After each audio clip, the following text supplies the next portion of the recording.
Bonjour, donc Patrick de Spidernet.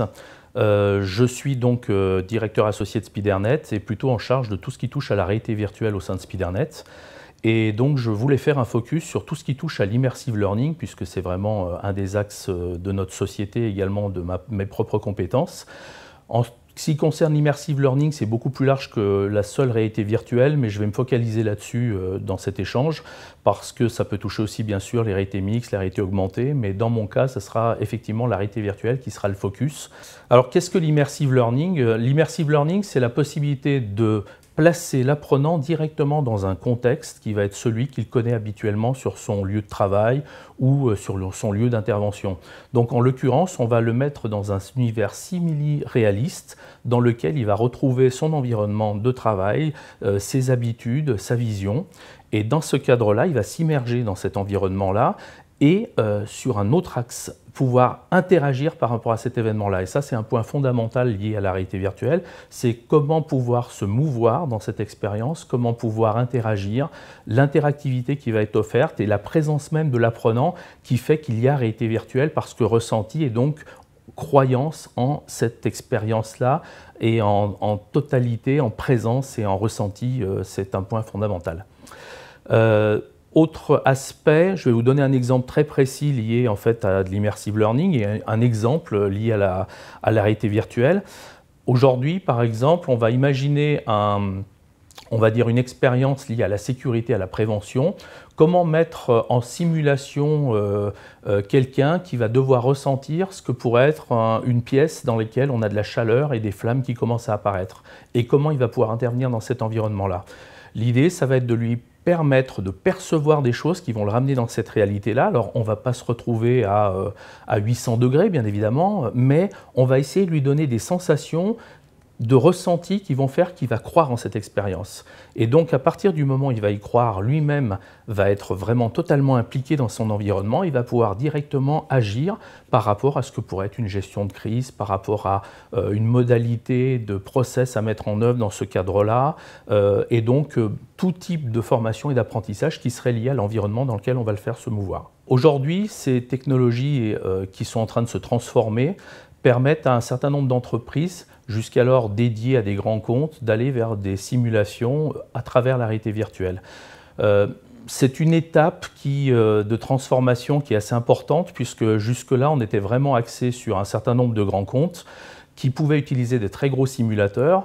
Et aujourd'hui et demain, ce sont des entreprises de taille plus ou moins importante qui vont utiliser ces technologies-là dans le cadre de possibilités qui leur sont offertes par ces technologies-là, également par les usages et l'écosystème qui se met en place. Alors l'un des facteurs premiers qui a permis d'aller dans cette direction, c'est la baisse des coûts, parce que bien évidemment, un simulateur, jusque-là, c'était extrêmement coûteux. Aujourd'hui, les technologies de type web, WebGL, permettent une diffusion plus large à travers le web, puisqu'on est clairement sur des technologies de ce type, mais également de permettre une baisse des coûts peu à peu sur la partie matérielle, donc casque de réalité virtuelle, caméra, tout ce qui va toucher également au téléphone, au smartphone et au PC, même aux ordinateurs qui permettent de faire jouer ce type d'expérience. Donc cet écosystème-là qui est en route également avec un ensemble de studios de production s'accélère en termes de démocratisation parce qu'également les outils permettent également d'internaliser désormais ce type d'expérience au sein de l'entreprise, c'est-à-dire de les créer, de les concevoir, de les développer beaucoup plus massivement pour des usages divers et variés. Il y a encore aujourd'hui un peu de flou puisqu'on est sur des technologies tout à fait naissantes. Au niveau technologie, les flous sont constitués des déploiements, des réseaux d'entreprises, des freins qui sont liés en fait à tout ce qui va toucher aussi les politiques, contraintes de sécurité. Mais tout ceci, peu à peu, se transforme, on le voit bien à travers les différents échanges et les expériences qui sont menées. Par ailleurs, il y a également la notion d'usage elle-même, puisque comme on est aussi au démarrage d'une technologie et d'une modalité de formation, les choses évoluent et on va dire que peu à peu elles se mettent en place à travers des axes particuliers. Pourquoi faire de la VR et de l'immersif sur un sujet donné? C'est une question qu'on doit se poser. Est-ce que c'est vraiment utile? Et lorsque ce l'est, comment on aborde les choses? Donc tout ça, ce sont des choses qu'on voit apparaître en termes de conscience, d'appréhension.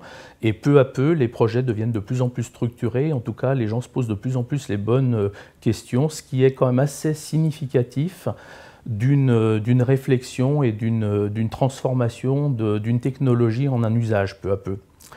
Ce qu'on peut également évoquer, parce que c'est un axe très particulier, c'est que ces technologies-là aujourd'hui qui sont beaucoup basées alors, sur de la simulation 3D, mais jusque-là faite par des studios et en sur-mesure, mais également à travers des captations photo-vidéo lorsqu'on est en mode 360, mais ce n'est pas réellement de la réalité virtuelle, on va dire en termes de ressenti, d'appréhension, puisqu'il n'y a pas de présence en dehors de la 3D et donc de la sensibilité liée au ressenti de la personne qui vit cette expérience.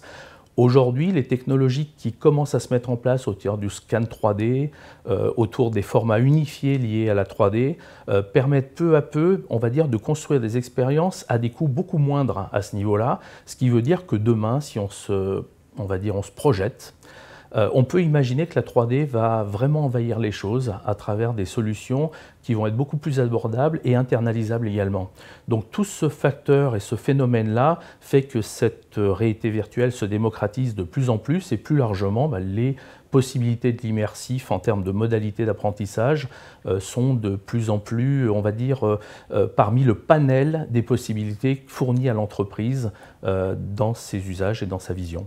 Alors, je vous parle de l'immersive learning et plus particulièrement de la réalité virtuelle parce que bien évidemment, SpiderNet, notre activité principale désormais, c'est la réalité virtuelle et en particulier un outil aujourd'hui qu'on pousse au sein de la formation pour les comptes avec lesquels on travaille, dont l'intitulé aujourd'hui est Sphere SpiderNet. C'est un outil en fait qui permet de scénariser des expériences à travers des captations photo, vidéo et des environnements 3D captés et intégrés, et donc de scénariser tout cela pour obtenir véritablement, on va dire, une expérience.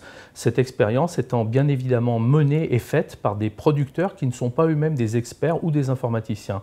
L'objectif étant de justement ramener cet outil dans les mains de ceux qui eux-mêmes ont la compétence sur un sujet, une thématique, mais pas nécessairement à créer, on va dire, un univers complet de création avec en finale des informaticiens qui coderaient.